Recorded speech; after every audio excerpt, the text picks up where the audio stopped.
In 2001, Steve Sable interviewed Ed McCaffrey and his wife, Lisa. Well, you got to say action. Action! Doesn't matter. 18 years later, I met the McCaffreys. Action! Well done.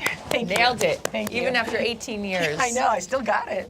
Back then, Ed and Lisa were raising 4 little boys.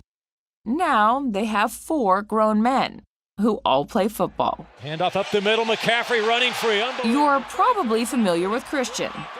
He's an MVP candidate in his 3rd season with the Carolina Panthers. McCaffrey takes it home! 84 yards. Football was important to him, like his brothers and his father, from a young age.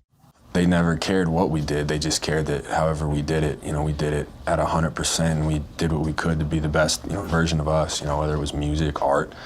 Just so happened we all fell in love with football. I don't know if I chose football or football chose me. It's just been part of my life since I was 8. Immediately, you're working alongside your teammates and you're sacrificing for each other, and you don't think that at the time. You're just like, oh, I just want to have fun and score touchdowns. And then after a while, it goes from being fun to kind of being fulfilling.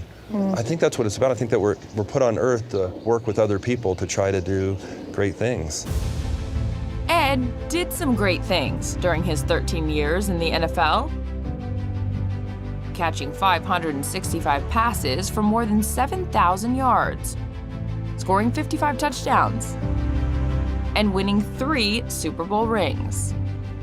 Eddie Mack, he's a guy that, was a big target, worked his tail off. Going to Eddie, chances are Eddie was going to come down with the ball. What do you think is your most underrated skill? You never hear. Yeah, I'm never really referred to as a speedster. Yeah. But I think I'm probably 4.38. probably have deceptive speed. McCaffrey has sneaky speed. You think he's a big guy, you think he doesn't run fast, but he can run by you. I forget who it was, but one DB said that he could run faster than Ed McCaffrey backwards. And in that same game, he walked into the end zone backwards.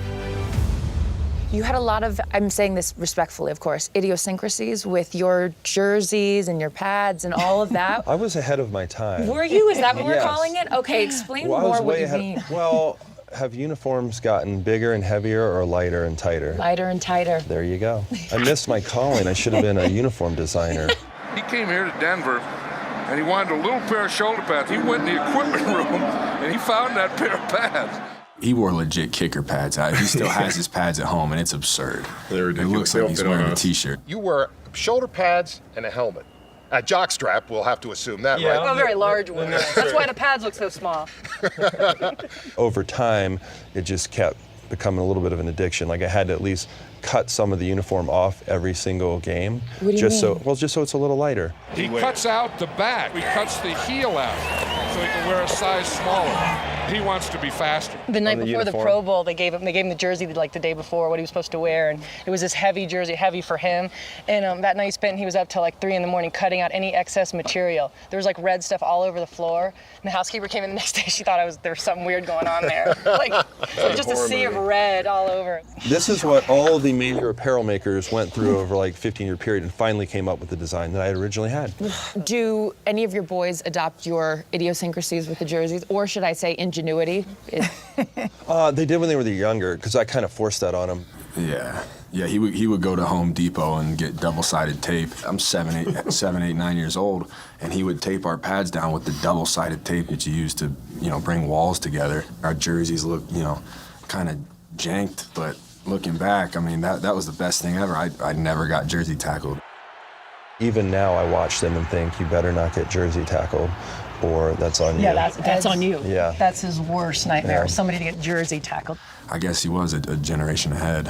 One of the things we do at NFL Films, we put a mic on a player to see yeah. Seen what, them. So we did that with Ed. Oh yeah, how exciting. Yeah, and all we got was, that's all he did was blow his nose. Welcome to my world. Yeah. Welcome to my world. You didn't say a word. We wired your dad as a player one game. It was a complete and utter waste of time. He didn't speak. You probably heard neck cracks and snot rockets.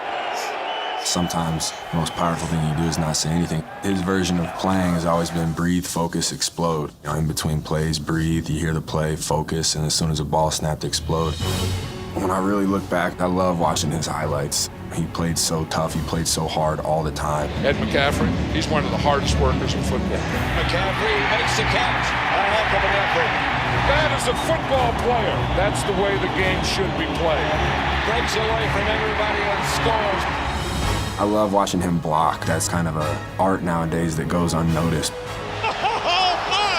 Yeah, I'll never forget that block he threw in the Super Bowl, and I was kind of old enough to be aware and remember some of this stuff, and I thought that was one of the cooler moments. Brian Williams, that's Ed McCaffrey that just tattooed you. You know, looking back, it makes us proud. Like, he did it the right way.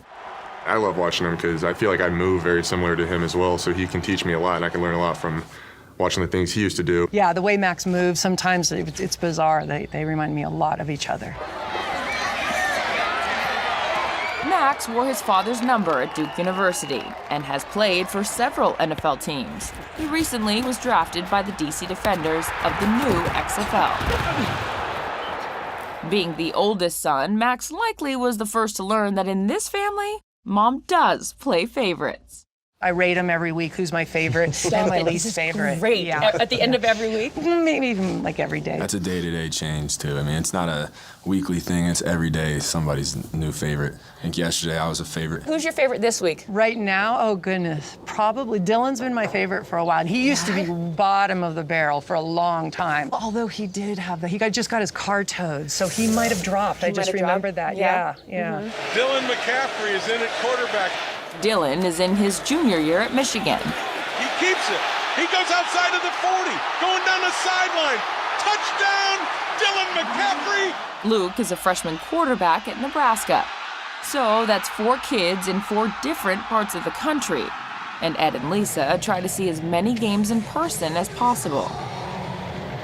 So how do you decide who goes where? I go where Lisa tells me to go, and it works out just fine. Husband, right? Yeah. The best weekends are the ones we get to go together, but occasionally we split up and go to different games. So, occasionally the games are at the same time. So it's often that we're watching, an iPad or our phone while watching a game live. I don't know that we'd rather be doing anything else. It's so much fun. The travel can be exhausting, but it's such a fun life. These guys, they sat in the exact same seats you're sitting in. For 18 years, Hey, I'm gonna pick it up now. It's coming at you. Ed McCaffrey has run a football camp in Colorado. Hey, that was beautiful. Way to stay low. Good cut. Max and Christian were once campers. Keep it tucked, remember. Now they're coaches. High and tight means this, right across your chest. This is your baby. This is your best friend. These days in Carolina, babies wear Christian McCaffrey's jersey. But it wasn't that long ago that Christian was a baby, wearing his father's jersey. I do remember that moment. We all get in the field. I had Max, him, and I remember being enormously pregnant with Dylan. And he was 2 years old, just running around the confetti. And I just remember that. He was technically lost when that picture was shot. So really good parenting. Yeah, where is anyone? Why am I the only one on the field? Running alone on a football field with no one else in sight.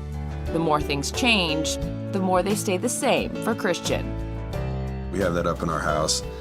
I mean, that's what it's all about. Hopefully I can get there one day. Hopefully we all can get there one day. We're winning Super Bowls and got a couple little squirts running around on the field, being that happy. Christian was more than just a face in the crowd by the time he was in 7th grade. He actually made faces in the crowd twice. But he wasn't the first in his family to be featured in Sports Illustrated. You and she, both faces in the crowd. That's a really cool picture. That's really cool. We don't see a whole lot, of my mom, and obviously she was such a stud. So it's kind of when women's soccer was first coming into the scene. Lisa was a soccer star at Ransom Everglades High in Florida. She continued playing at Stanford until suffering a back injury. Lisa played against me and him and with Julie Faldy, but the Olympic team hadn't been put together yet back then. Yeah. Lisa's soccer career ended at Stanford, but that's where her romance began with an All-American wide receiver. An economics major with a co-term master's in sociology, this 6'5" senior has found a home in opponents' end zones. So set the record straight, how did you guys meet? I had seen you in the training room getting everything taped up before. That was it. You didn't give me the time of day. No? No, I tried everything. Nope. I don't think she talked to me. Again, I'm supposed to read her mind. I was intimidated, so I probably didn't say a word. But I know our first date was at a restaurant called Max's Opera Cafe, hence the name of our first son, Max. The first son was also the first McCaffrey to win a state championship at Colorado's Valor Christian High School. You'll notice a lot of the McCaffreys' highlights happening in the home of the Denver Broncos, because that's where the state championship is played.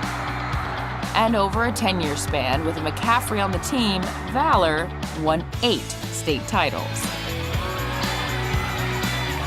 The last came during Luke's senior season in 2018, when Valor's rookie head coach, Ed McCaffrey, completed an undefeated season.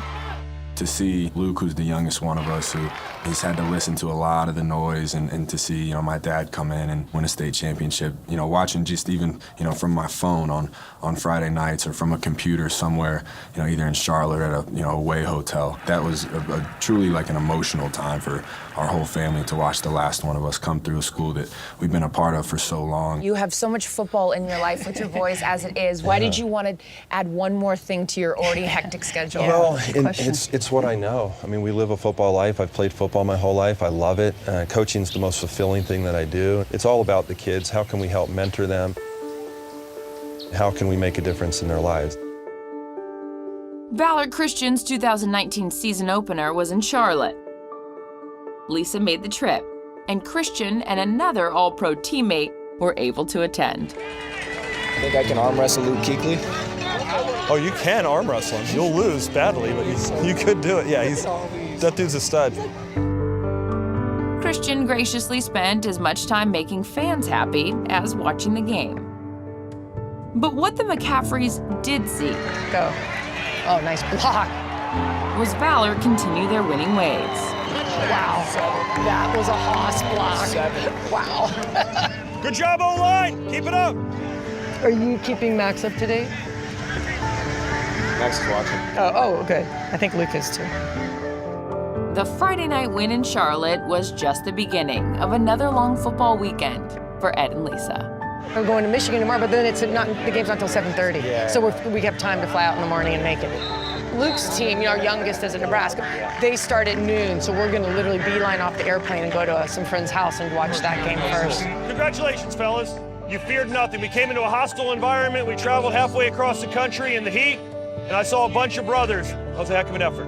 Heck of it. I was one. I just want to say, as an alumni, I was telling my mom this, but this is probably the proudest I've been was watching you guys last year and this year, man. You guys play so hard, so you're making all of us proud. Let's break it down on the Panthers here. Hey, go, keep pounding on 3. 1, 2, 3. Keep pounding. Let's take football out of the equation for a second. I know it's hard, but what are you most proud of from your boys? Oh, I always say I'm proud of them because they have a conscience. They care about other people. You know, they're not. Can I say a bad word? Sure, you can say whatever you want. It's your house. Mm-hmm. Yeah. I don't feel like they're, you know, like. Is that Vonnegut? I think you're quoting somebody there. No. Decent human beings. How about that? So. They get that probably more from the mom than from me. Definitely from the mom. No, but you know, I just want them to do what they want to do, and we don't care what that is. But whatever it is, have a passion, chase what you love, and be happy doing that, and then give back whenever you can.